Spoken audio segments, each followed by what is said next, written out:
On peut prendre quel message encore? On prend pour le Cameroun, c'est encore ou quoi? Autre message maintenant, autre message. Le jugement du Cameroun. Le jugement du Cameroun. Le jugement du Cameroun.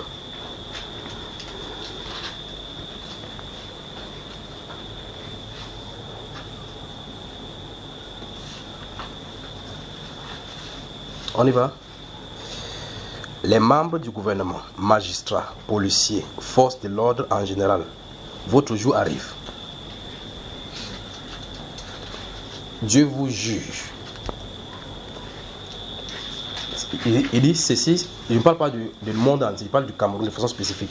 Parce qu'on dit comme ça, quelqu'un dit, à cause de ce que j'ai vu, quelqu'un va dire que non, ce n'est pas seulement au Cameroun qu'on peut dire telle chose. Dieu traite les nations avec les nations, il traite chacun avec, chacun connaît son jour devant lui. Pour le cas d'Abraham, il avait dit à Abraham dans le livre de Genèse 15 que l'iniquité des Amoréens n'est pas encore arrivée à son corps. Donc les Amoréens pour eux arrive. Le moment est arrivé dans 1 Samuel, il a dit à Saül que je me souviens d'Amalek. Il dit qu'il se souvient. Quand Israël passait là-bas, il a dit qu'il veut lui montrer, va, traite-les. Donc quand le moment arrive, il traite. Je vais vous décrire la façon dont la chose se passe. J'ai vu la main s'apaisantir sur les magistrats, les policiers, les membres du gouvernement du Cameroun, au point où mon cœur était brisé de douleur. Et le Saint-Esprit a reprécisé cette parole. Sachez que la Bible n'est pas faite pour les chrétiens seulement, mais afin que l'homme le craigne. Pendant que ça se passait, que ça se produisait, que le Saint-Esprit parlait, il y avait des policiers là-bas. Vous savez, pendant qu'il était en train de prêcher, quand le Saint-Esprit parlait, les policiers étaient là en réalité. Pendant qu'ils se tournaient, parlaient aux policiers, les policiers, je voyais comment, je sais écrit là, les foules qui étaient de ce côté étaient en train de rire. Parce que c'est comme s'ils remarquaient pas, comment on disait la vérité des policiers. Et en temps, cette vérité-là énervait les policiers qui étaient là en tenue. Donc ils ont déposé qu'ils faisaient, ils fonçaient maintenant pour m'arrêter comme c'était moi, alors que c'est le Saint-Esprit qui était à côté en train de le faire. Mais ils entendaient ma voix. Mais la personne qui prêchait n'avait rien à voir avec moi. Je ne sais pas si vous comprenez ce que je suis en train de dire. Mais physiquement dans la foule, je suis tenu ici, il y a les policiers, ici, il y a la foule ici, mais ce n'est pas moi qui parlais. Le Saint-Esprit était tenu là de parler. Mais ils entendaient ma voix. C'est fait qu'ils s'adressent. C'est pour ça qu'ils me disent quand on vous arrête, c'est pas le Saint-Esprit qu'on arrête. On te fouette, c'est pas lui qu'on fouette. Mais on dit que l'évangile a été prêché par le Saint. Oh. Quand il entend, c'est la voix de qui qu'on a entendu? Ta voix. Si tu dis que c'est le Saint-Esprit, dis que c'est le Saint-Esprit, on te gifle comme ça ta bouche, tu vas voir ce qu'il en est. Et puis je suis là, ce qu'il est en train d'annoncer, j'entends, ça me brise le cœur. Que comment tu vas juger un peuple comme ça? Et puis le Saint-Esprit dit, la Bible a été donnée aux hommes, pas seulement aux chrétiens. Vous voyez cela? Afin que l'homme en lisant craigne Dieu.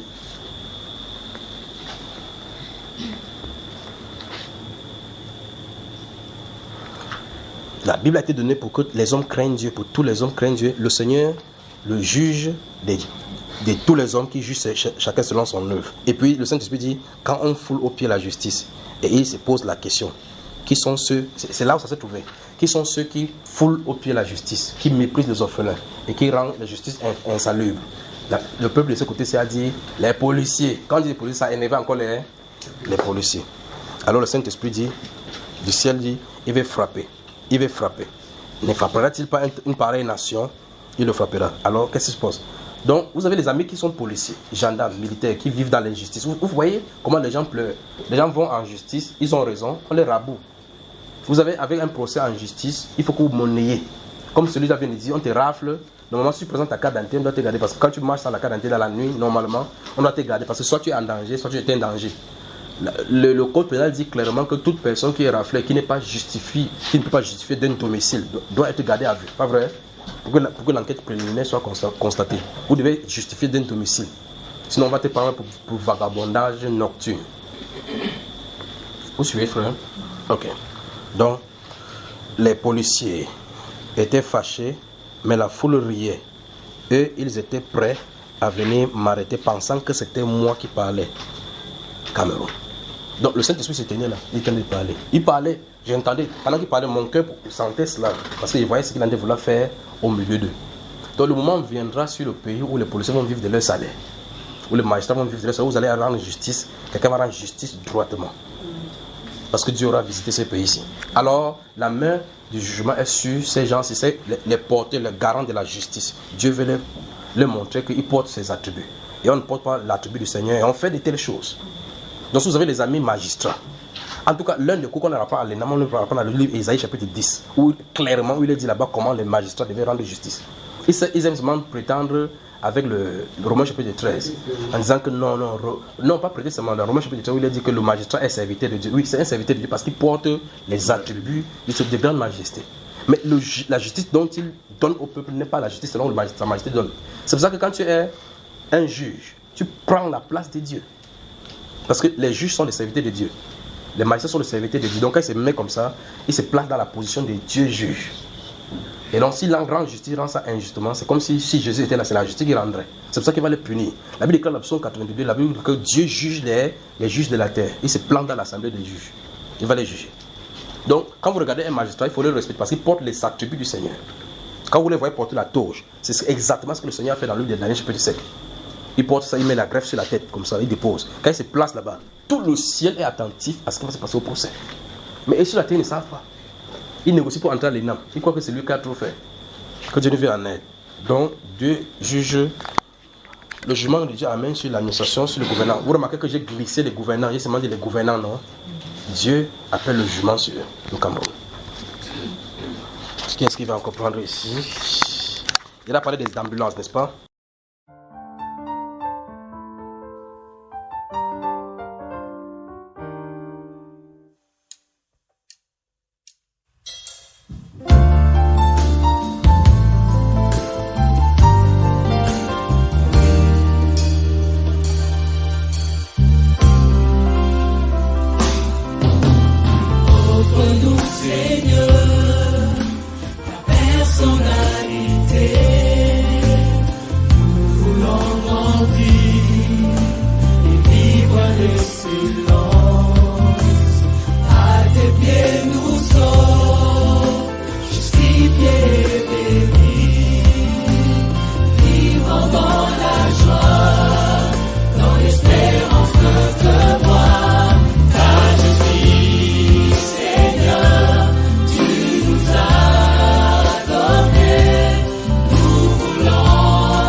acclamer le Seigneur ensemble.